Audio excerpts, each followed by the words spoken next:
కన్నా చాలా విభిన్నమైంది, చాలా ముఖ్యమైనది సంఘం. నాకు తెలుసు, ఇక్కడున్న జనరేషన్కి ఎంతమంది తెలుసో తెలియదు, కుల వృత్తుల్లో ఈ చేనేత కార్మికులు చాలా దుర్భర పరిస్థితుల్లో ఉన్నారు. మగ్గాలన్నీ కూడా కుంటుపడిపోయింది.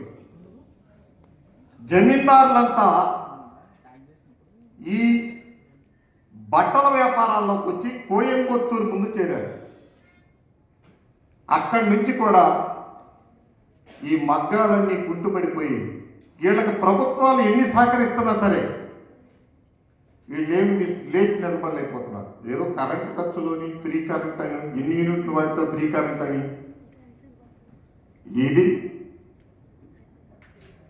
విశ్వబ్రాహ్మణం, ఈ రెండు నాకు తెలిసిన నా అబ్జర్వేషన్లో ఉంది. ఈ రెండు సామాజిక వర్గాలు మా ఇంటి దగ్గరలో ఉంటాయి. మా దమినిగడ్డ నా ఇంటి దగ్గరలో ఉంది. ఆ రోజుల్లో వందల మగ్గాలుండే ఈ పరిశ్రమ, ఈ కుటీర పరిశ్రమ ఇవాళ చాలా దెబ్బతింది. వీళ్ళని ప్రభుత్వాలకు కూడా ఏం చేయాలో తెలియక అర్థం కాదు. ఇది ప్రభుత్వాలు చాలా పాలసీస్ వస్తాయి, కానీ ప్రజల్లో అవేర్నెస్ కావాలి. ఈరోజు మనం వచ్చిన కొద్దిమంది ఇది ఒక అవేర్నెస్ ప్రోగ్రాం.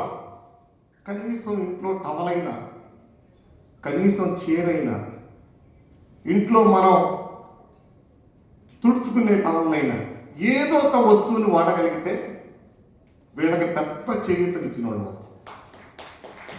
కనీసం ఒకటి. ఇప్పుడు నేను కాటన్ వేసుకున్నాను, ఇది లినిన్ కాటన్.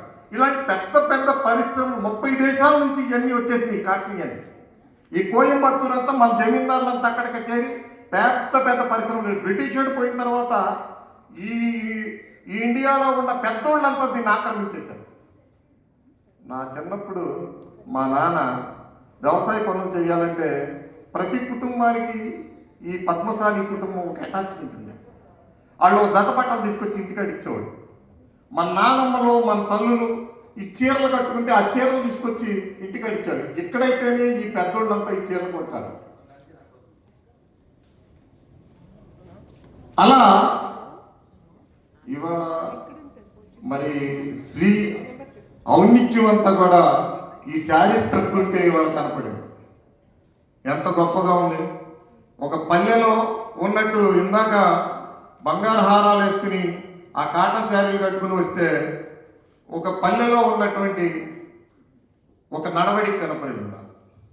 అలా బాగా ఈ ప్రమోట్ చేసి మనం ఏదో 4 మాటలు ఏదో చెప్పడానికి రాలా.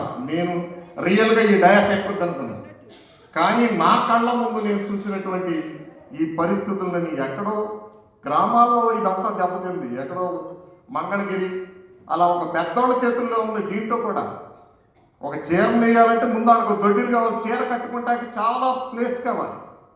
ఆ దొడ్లు వెళ్ళే వాళ్ళకు 2 సెంట్లు ఇస్తారు. ఆ రోడ్డు మీద కట్టాలి. ఊరుకో రోడ్ల మీద కడితే ఆ చీర నా వారం రోజులైతే కనుక చివరి బయటికి రాదు.